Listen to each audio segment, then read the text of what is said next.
प्रार्थना करी। हे परमेश्वर पिता दयाळू बाबा, सतत तुझ्या आभार मानतो महान परमेश्वर, आशीर्वादी परमेश्वर, तुमच्या वचनात चालणाऱ्या प्रत्येकाला साहित्य प्रार्थना प्रभू येशूच्या नावाने करतो, आमेन. हालेलुया. स्तोत्रसंहितेमध्ये 82 अध्याय 1 पासून वचन आहे. स्तोत्रसंहिता 82 अध्याय वचन 1. देव आपल्या मंडळीत उभा आहे, तो मंडळीत उभा आहे, तो सत्ताधीशमध्ये न्याय करतो. हालेलुया. आता आपण इकडे आहेत ना, आपल्यामध्ये देव आहे आणि देव आपल्याला योग्य वेळी तो आपला न्याय करणार आहे. आता देव जर न्याय करतो तो परफेक्टली न्याय करतो.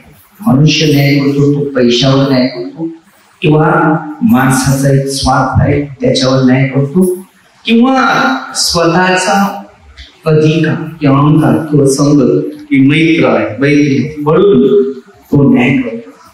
तर परमेश्वरामध्ये अशी गुण होती की कोणाचं तोंड बघून किंवा कोणाची व्यक्ती कोणाची बाजू बघून तो न्याय करत नव्हता.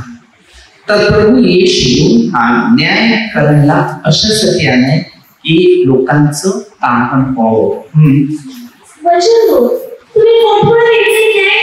तुम्ही कोठवर विपरीत न्याय करा, कोठवर दुर्जनाची तरफदारी करणार. त्याचे ते दुर्जन जे लोक आहेत त्याची किती तुम्ही स्तुती करणार आणि का करणार आणि कशासाठी करणार. हालेलुया.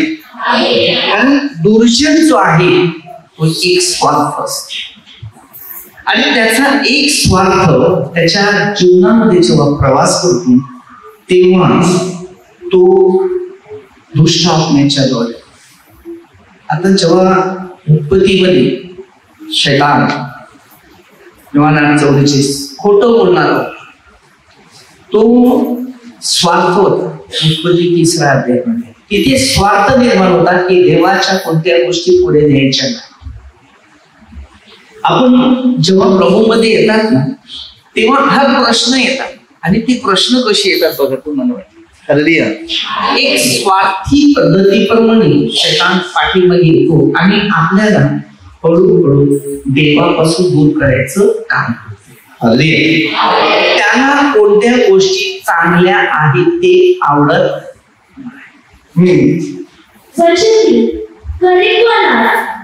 गरीब व अनाथ यांचा न्याय करणं. काय गरीब आणि जे अनाथ आहे तिच्या व्यक्ती त्याचं कोणच त्याचा आपल्याला न्याय करायचा. दीन व काय त्याची दात येणं घ्यायला सांगितलं. सांगितले दान घ्या. हालेलुया. काळजी घ्या, त्याची जबाबदारी घ्या असं परमेश्वर आपल्याला शिकवतो. हालेलुया. जर तुम्ही गरजवंताच्या व्यक्तीची जबाबदारी घेत असतील तर देव तुमची जबाबदारी घे आणि देव तुम्हाला प्रत्येक प्रश्नाचं जे उत्तर आहे ते देण्याचं काम करायला सुरुवात करेल. एक शिकताना ना सगळ्या गोष्टी पवित्र आत्म्याच्या द्वारे जोडायच्या. आता मेन आहे पवित्र आत्मा. काय पाहिजे? बिना पवित्र आत्म्याशिवाय तुम्हाला समाधान किंवा शांती येईल. गरीब आणि गरजवंत यांना मुक्त करा. काय बोलला? गरीब आणि यांना परंतु मुक्त करता येत नाही. जर गरीब बघितले किंवा एखादे गरजवंत जर बघितले त्यांना मुक्त करायला कंटाळा आहे. पण एक नातेवाईक आला, पाहुणा बोलतात. काय कुठून आल्यात माहिती नाही पण पाहुणे आले. बरोबर.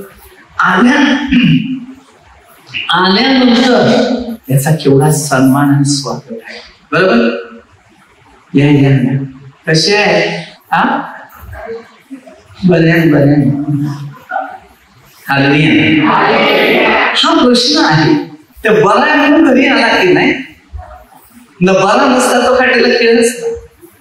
बरोबर ना? तो बरा नाही, तू जे बरा आहे ना, तुला आजारी करायला. पाहुणा आल्यानंतर त्याने देवाच्या गोष्टी, चांगल्या गोष्टी अशा असतात. पाहुणा येतो तेव्हा तिकोडचे न्याय निदान तो पाहुणा असतो का? आपल्या इकडे मुलं असतात, मामाच्या आजी येते नाही का, खावायला घेऊन बिस्किट येते ना, पोरांना घेऊन. ती पोरं केवढी खुश असतात.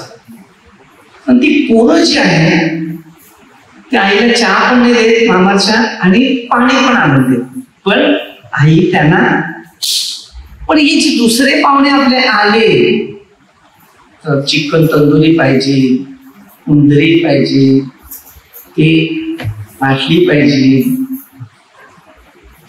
बरोबर ना, थंडा पाहिजे. पाहुण्याला सन्मान करावा असं नाही मी सांगेल की नफरत करतो असं गैरफाय समजू नका. पण माझं एक शिक्षण आहे असं की कोणाच्या घरी काही नसेल तर ती लाज होणाऱ्या गोष्टी. आणि एक गोष्टी नेहमी मी शिकतोय, तुमचा पाहुणा आला तो श्रीमंताच्या घरीच येतो, गरीबाच्या घरी जात नाही. आपण गरीब जर असले ना तर एक पण माणूस येणार नाही. बरोबर की नाही? त्यांना काहीतरी द्यायला लागेल.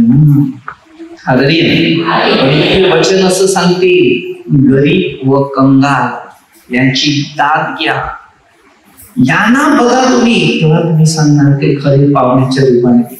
जीवनामध्ये चांगल्या गोष्टी नेहमी ठेवून. अरे काय हे 0.1 कोथमीर, तुम्हाला काय वाटते की तुमचा पैसा तुमच्या हातात बरोबर राहतो? वाटते का राहतो का? किती पैसे होईल, स्टॉक पैसे तिथे, हा वाईट खर्च असतो. एक गरीब काही खातो, तो असा पाठीशी एक आशीर्वाद देतो की तुम्हाला कमी पडत नाही. लोक मला सांगतात त्याविषयी तुम्हाला सांगतो, दान तुमचं आहे, मी सेवा करतो. माझं दान काय माहितीये? प्रभूने दिलेली जबाबदारी ती. आता तुम्हाला काही आजार आहे समजा, मी प्रभू येशू ख्रिस्ताच्या नावाने तुमच्यासाठी प्रार्थना करणार, तो 2 मिनिटात बाजूला. पण जर तुम्ही देवाचे नियम पाळत नसेल, गरीब आणि कंगाल लोकांची काळजी घेत नसेल, तर इथून तुम्हाला आरोग्य मिळणार नाही. कारण ते काय माहितीये, देव त्याच्या लोकांना आरोग्य देत नाही. कारण आपण गरीब आणि गरजवंत लोकांना मदत न करण्यामुळे देव आपल्याला त्याची कर्म फळ भोगावी. तर हे जे प्रार्थना करताना प्रभू येशू ख्रिस्त काही वचन शिकवते, काही मार्ग शिकवते, त्याचं काम आहे तो सांगणार, आज हे काम आहे, उद्या ते काम आहे, उद्या ते. आता मी विचारतो, एवढं लांबून आलाय, थकले नाही, राहू दे थोडा वेळ, आज प्रार्थना नाही दिली तरी चालेल का? येतील का? काय पण होते का इकडे? नाही. अरे ज्यावर जबाबदारी दिली ती जबाबदारी आम्हाला पाळावं लागते. म्हणून मी जे धावतो ना तो थांबत. मला जे काही करायचंय ते प्रभू येशूच्या सांगण्याप्रमाणेच करायचं. मी जे करतो ते आज तुम्हाला कळणार नाही, एक दिवस शेवटला कळणार. कोणत्याही माणसाला लक्षात ठेवा, धार्मिक व्यक्तीची जेव्हा त्याने देवाला आपलं जीवन समर्पण केले, रोमकरस 12:1 वचनाप्रमाणे, त्यांनी जर देवाला आपलं जीवन अर्पण केलेलं आहे ना, तो विशेष बाजूला ठेवा, कारण देव त्याच्या बरोबर. मी इतके वर्ष राहिलो आणि आहे, तुम्ही स्वतः विचार करा, कोणाकडे कोणत्या गोष्टीची अपेक्षा केलेली आहे की आज माझ्याजवळ काही, बरोबर, अपेक्षा केली कोणती नाही. कारण तो जरपर्यंत माझ्या जोडीला आहे तर मी स्वतः माझा विचार करतो. मी लॉकडाऊन मध्ये खूप शिकलो, कुठून येते काय येते मला माहित नाही, मात्र माझ्या बरोबर येशू ख्रिस्त आहे मला माहित आहे. म्हणून येशूने काय दिलेलं आहे मला माहिती आहे, लोकांसाठी तू हे काम करा, लोकांसाठी हे काम. जीवनामध्ये लोकांसाठी जो व्यक्ती झिजतो त्या लोकांना एक दिवस समज येते, हा मनुष्य कोणतरी चांगला आहे. कधी लोकांना समज येत नाही. काही समज येण्यासाठी ना खूप कष्ट, खूप मेहनत करावी लागते. पण एकदा गरिबाची तुम्ही विचार करा, जिंदगीभर जर तुम्हाला कमी पडलं तर मला सांगा, मी देतो तुम्हाला मदत. मला माहिती आहे देवाजवळचे आहे ते माणसाजवळ नाही. आता लोकांना भरपूर मासळी सापडली, बरोबर बरोबर. परत त्याच्यात आलं वाढ, देव रस्ता करा, बरोबर. एक आठवडा कट करा, घाई करू नका, जाऊ नका. पुढच्या सोमवारी तयारी जो हुकूम दिला. मी सांगतो तुम्हाला, नुकसान पुढे भोगायला जायचे तरी जाऊ शकतो. मी तुम्हाला बोलत नाही. मला एक फोन आला तेव्हा मी त्यांना सांगितलं, ब्रदर काय आहे, तर मला आणि आठवडा थांबा, मग मी पुढच्या आठवड्याची पुन्हा प्रार्थना करेन, तेव्हा मला उत्तर मिळेल. तेव्हा मी तुम्हाला सांगेल की आता ऑक्टोबर पर्यंत आपल्याला परमिशन नाही, पण तरी सुद्धा देवाने आपल्याला एक परमिशन दिलं. आता तुम्ही विचार करा, तुम्हाला एक आठवडा बसायला मोहात करायची गरज नाहीये. त्यांनी ज्या वर्षभराचं काम तुम्हाला एका क्षणामध्ये सगळ्यांना दिले, तर मोहात पडू नका. कारण वारा, पाणी आणि अग्नी यात देव आहे, तर याच्यामध्ये तुम्ही धावू नका. मी आज बोईसरला असताना मी त्यांना एक संदेश दिला. अचानक ऊन आलं, वादळ शांत झालं, एकदम निवांत झालं. नाही, थोड्या टाइम बघा ते असं फिरते आणि मग तो घेरा इकडे आला का बघा पाहिजे की केवढ्या हो की 15 मिनिटांमध्ये बोट करून दाखवलं. बघा 15 मिनिट पुन्हा मी प्रवचनाला, कारण काही कामासाठी मी काल गेलेलो होतो, माझा टाइम भरायचा होता, मला आजचा टाइम भरायचा. अर्धा तास दिला, अर्धा तास थांबायचं, अर्धा तास दिला, असं करून मी ऍडजस्टमेंट केलं. माझा टाइम मी भरला, बाकीचे थोडं पुन्हा नंतर भरलं. तरी मी भरला माझा. 7:30 सुरुवात केलं होतं, पण नाही, मग 8 ते 8:30 केलं. देवाच्या बाबतीत न मागे पुढे नाही. एक प्रार्थना तुमची कमी झाली ती भरून काढा. मी सांगतो तुम्हाला, मी सगळ्यांना तोच सल्ला देतो. माझी एक प्रार्थना कमी झाली, मी भरून काढणार, फायदा भरून काय. कधी पण धावू नये कोणत्या गोष्टी, कारण ती वेळच तशी असते आणि तिथेच फार कठीण परिस्थिती. मी मला समजा ना, पुढे हा वारा आहे फिरता. तुम्हाला आठवडा काय दुसरा आठवडा पण मागे पुढे काय करतो, बरोबरच नाही. सध्या आपल्याला ड्युटी नाही, कारण काय ढग वाहते झाले तिथे फार मोठं असतं. शांत जर असेल ते वादळ जास्त नाही, 1 किंवा 2 दिवसासाठीच कोणी नाही. आता अर्ध्या सगळ्यांना तुम्हाला मुश्किल पडणार, कारण या ऍग्रीमेंट असते म्हणजे कुठलं 4 महिन्याचा अवकाश. या पूर्ण तुमचे 4 महिने ऑक्टोबर मध्ये याच्यापेक्षा जास्त भाषे, पण तेवढे थांबा. ऐकत नाही, कोणी ऐकत नाही, कारण मोज माणसाला कमजोर करते. जवळ येतं, एकदम जवळ, एवढ्या लांब जायची गरज नाही. हे वारा असतं ना तर फिरवते, मग ते हळूहळू एकदम जवळ. त्याच्या योजना काय ते पहिले शिकायचं. मी रात्र झोपत नाही अशा गोष्टी, म्हणून मी हे बघा, तुम्हाला पटणाऱ्या गोष्टी असतील ना, तुम्ही ऐकत असेल तर मी तुम्हाला सगळं सांगितलं आहे, पण तुम्हाला ते पटणार नाही, मी सांगतो ते ऐकायची गरज नाही, तर मग काहीच बोलू शकतो, कारण ते बोलता येत नाही. फक्त ऐकायला सुरुवात कर, मग यायला सुरुवात होते. देव दयाळू आहे. देवाने कोणासाठी निर्माण केले? आपल्यासाठी. पण मोह असते ना की ते कमीच पडते. आता मी मला मोह लागला की तेच फसवा. फसू नका, त्याला कारण असतं, कारण ही वेळ अशी नाही आहे तुम्हाला सांगण्यासाठी. कधी पण लक्षात राहायचं, कोणाची ताकद वाढली, कोणाची ताकद कमी झाली, ते मी तुम्हाला गुपचूप सांगेन. मला माहिती काय असतं, पण तुम्ही ऐकलं. शैतान कसा मध्ये येतो हे तुम्ही ओळखलं पाहिजे.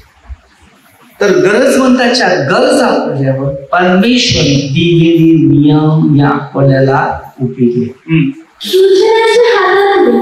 दुर्जनाच्या हातातून त्यांना सोडवा. जी दुर्जन आहे ना, त्या हातात बांधलेले आहे, सोडा. चूक कसे सोडायचे हे तुम्हाला माहिती आहे. आपण काय करतो म्हणजे मानवी व्यवहार पकडून नका. मानवामध्ये मिक्स जास्त व्हायचं नाही. देवाचे लोकांनी देवामध्ये मिक्स माहिती आहे. माझ्यासारखा जर असला, मी मानवामध्ये फिरतो पण मी काहीतरी देऊ येतो. मला माहिती आहे काय द्यायचं आहे काय द्यायचं नाही. मी शिकलो आणि मी शिकतो आणि मी शिकवतो. आपल्याला सत्य काय आहे ना हे शिका. आपण झुकायला नसता देवासमोर. तुम्ही देवासमोर येतो, झुका, गुडघे टेका. मग तुम्हाला सांगतो त्याचं उत्तर काय पाहिजे ते मी तुम्हाला सांगतो. देवाजवळ सगळं आहे पण आपल्याजवळ काही नाही. आपण निराश. अरे आपल्याला माहिती आहे तो जर आपल्या बरोबर आहे तर टेन्शन. लोक 10-21 पासून जर पुढे वचन वाचलं तर आपल्याला, आणि आपण देवाच्या इच्छेनुसार चालले तर पेत्र काय सांगतो माहिती, मग ते 19:27 पासून आम्ही सगळं सोडलं तर आम्हाला काय मिळेल. पेत्राने सगळं सोडलं. का सोडलं? रात्रभर कष्ट केलंय, काही नाही मिळालं. देवाच्या एका शब्दाद्वारे सगळं मिळालं. शब्द जे आहे सांभाळा, त्याच्यातून आमचं जीवन आशीर्वाद. जिकडे शब्द देवाचे रुजले इकडे झाड उत्पन्न. एक आत्मा तयार की लोकांची डोकी दुखतात. आपलं जीवन आहे ते कोणाच्या डाव्या बाजूच्या डोळ्यातून पाणी. आपलं जीवन जे आहे ते पहिलं देवाबरोबर. मग तुम्हाला कळेल देवाचं राज्य काय. कोणाला पडापडासारखं होतं, पडापडासारखं. आपलं भविष्य जे आहे ते देवासाठी. त्यांना माहिती नाही, त्यांना कळत पण नाही. ते अंधारात इकडे फिरतात. पृथ्वीचे सर्व आधारस्तंभ ते झळलेले आहेत. मी म्हणालो तुम्ही देवा, तुम्ही सर्व. आपण सर्व परात्पराचे, तुम्ही देव आहेत. आपण त्या परमेश्वराचे विश्वास. आपण दानशूर आहे, दयाळू आहे, तर देवाची मुलं आहे. दया न दाखवणारे दयाची मुलं आहे. आम्हाला शिकायचं आहे. शेवट काळ आलेला आहे. या काळामध्ये उत्साही माणसाचं जीवन ठेवा. आणि जेवढं चांगलं करता येईल. लोक बोलतील, निना करतील, शर्यती, धमक्या देतील, काही करू दे, कोणाला काय करायचं. पण चांगलं करायला विसरू नका. एक दिवस चांगल्याचा विजय होईल. लक्षात. चांगलं करायला विसरायचं नाही. मी किती वर्षापासून आहे हरलो कुठेतरी, मी काहीतरी करून दाखवतो, थांबत नाही. आणि थांबलं लोक 1943 तर तोंडे गोमा मारतील. आणि दोंडा काका आला तर पळाला. एकाची पण किंमत लागणार. करताना असं करा, मी प्रभूसाठी काय करता. हे काय येणार आहे जोडीला रे. कोणत्या वस्तू आपल्या जीवनामध्ये, मी हर ठिकाणी जातो ना, तर मी त्याला सांगतो तू किती लाख रुपये जमा केलेले ते. फक्त पैसे जमा करताना आपण दुनियामध्ये धावतो. लाखो करोड रुपये जमा नका करू. जमा काहीच करून फायदा होणार. 0 पॉइंट मध्ये येतात. तसं किती लाखाचा आहे हे पण पैसाच आहे. हा पैसाच आहे. त्यांचा पैसा आहे. दुकानावर मला बोलते बरोबर तुम्ही याचसाठी गेलात. हे पण पैसा जमा केलाय ना, तू पैसा कमवते ह्याच्यावर ते पण केलं. तिकडे ठेव, इकडे ठेव, पैसाच आहे. एकदम चांगलं बोलतो. अगदी चहा पी मी बरं काय घेत नाही. माझं हेच काम आहे. जो मनुष्य तणावामध्ये आहे त्याला जागेवर आपलं काहीच नाही. मी जीव आहे. पण जेव्हा मी दुसऱ्यासाठी काहीतरी करतो तर आपण हिरो आहे. लक्षात ठेवा, जीवनामध्ये आज पिक्चर मध्ये हिरो असतात. डान्स बिन्स करून लोकांना दुसऱ्यासाठी पैसा कमवतात. बरोबर, मेहनत करतात, कष्ट करतात, पैसा दुनिया लोक त्यांच्या मागे आहे की नाही. तसं आहे.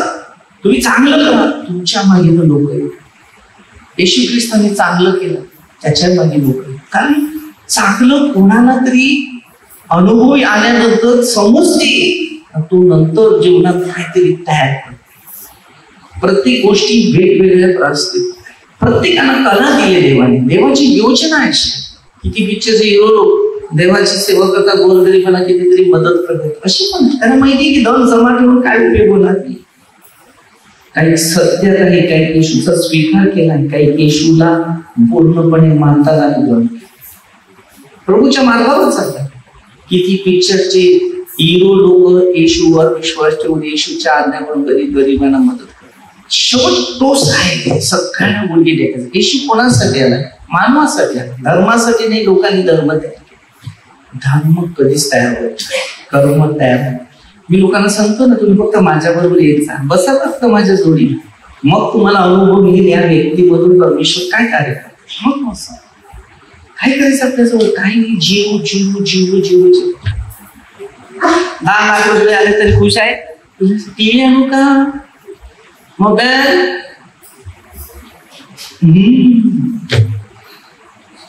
सगळीकडे पैसा आहे. Business no business. बिझनेस नाही. एक जाळं बनवायला जीवावर येईल. ही गळ्यातलं जाळं मला एक खाल घातला. सोन्याचा भाव पुढे वाढणार आहे, नंतर कमी. अरे कोणाच्या गळ्यात सोनं राहिलेलं आहे?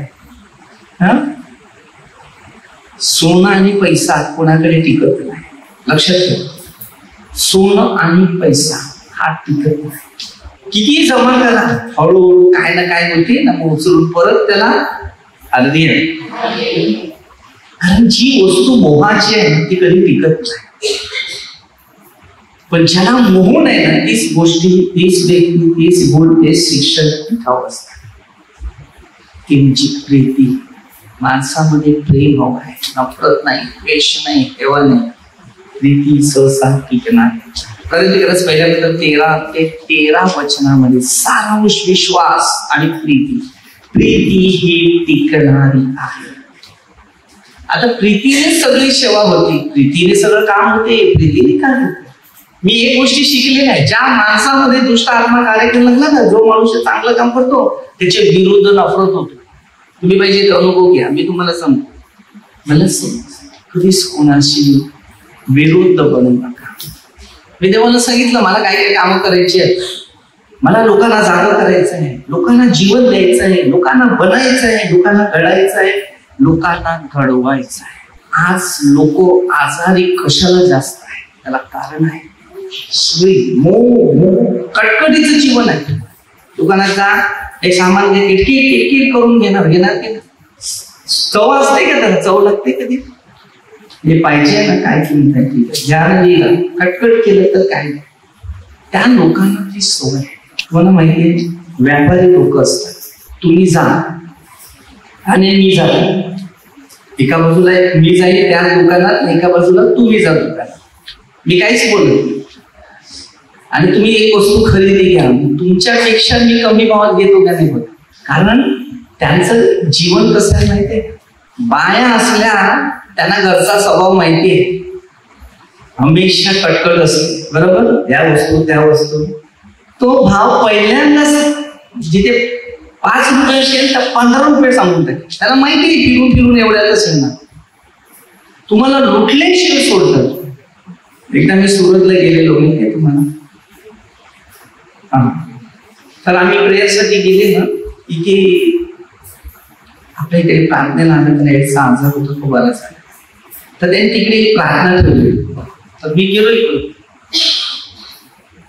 तर त्यांनी मला सांगितले, बघा आमच्या काकांचे सगळे 7 सुरतला दुकान आहे. सिग्नलच्या बाजूला डायरेक्ट सांगितलं ही बघा ही मोठी दुकान आहेत ना, ही माझ्या काकांची वगैरे काकाची असे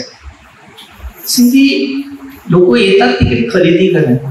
आणि तो माल कोणता देतात त्यांना, की व्यापारी आहेत का सांगते ह्यानं कसं भाव तो देणार. मग त्यांना सांगतात हे असं स्वस्त झालं. तेव्हा त्यांना सगळ्या गोष्टी त्यांनी सांगितल्या.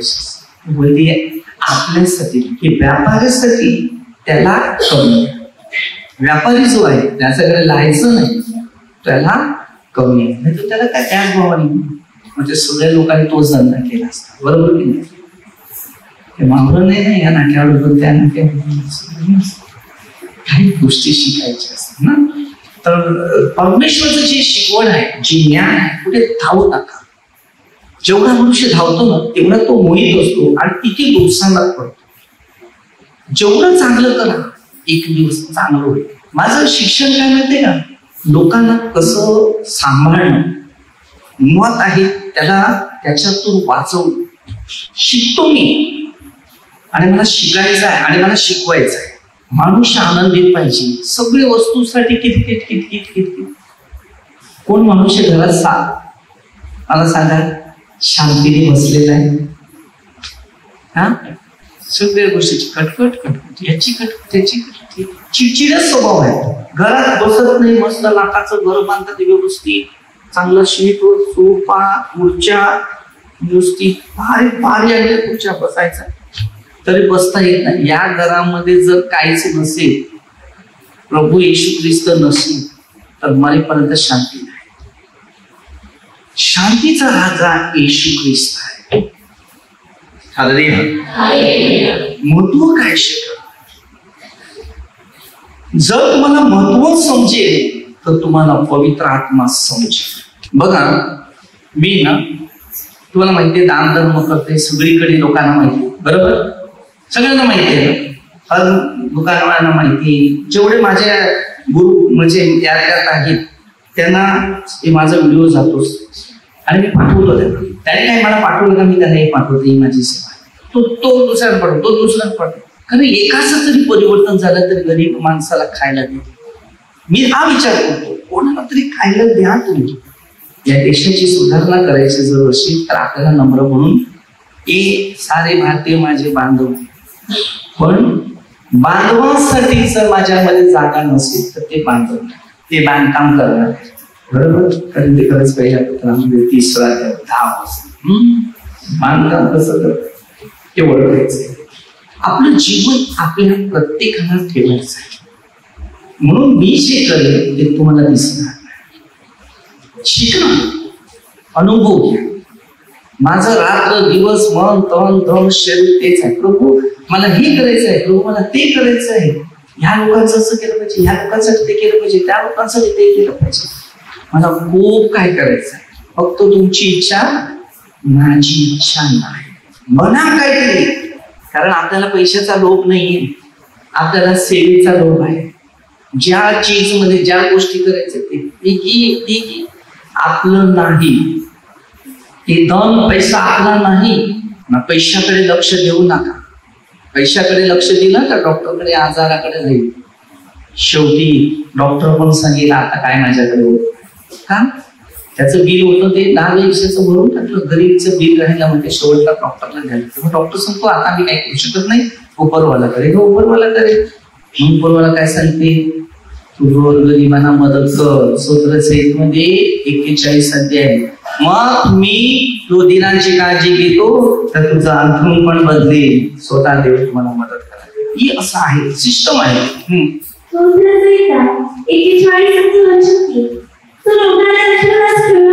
तो रोगाने अंथरुणाने खेळला असता परमेश्वर त्यांना सांभाळेल. तो रोगी असता त्याचे अंथरुण बदलेल. किती परमेश्वर दयाळू आहे. बरी आपल्या सगळ्या गोष्टीची एवढी काळजी घेते, पण आपल्याला मात्र काळजी नाही. यांना फक्त बकरीच्या मटणाची काळजी पाहिजे बस. ते खायचं आहे ना, आपण काय आमच्या पोरांना भरपूर खातात.